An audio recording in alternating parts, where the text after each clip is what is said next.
Isang reporter ng ABS-CBN napahiya pagkatapos sabihan ni Kabayan na gagamitin mo lang kami. Panoorin natin ang video.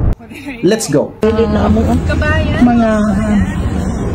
We are not paid by the Marcos. No.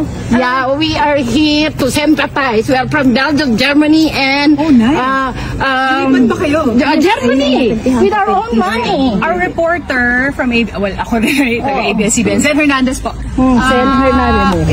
She's also reporting, taga dito I'm sa an Netherlands. ex-mayor of Kabakan. Talaga? I'm a two-termer. My husband is also a mayor. Gagamitin niyo lang kami eh. Bakit naman? Kayo kay Duterte, di ba? Oh. She's a lawyer. She tried to check the health of our president. He's an 80 years old by March 28. So pwede nga po, He was diba? kidnapped in the Philippines.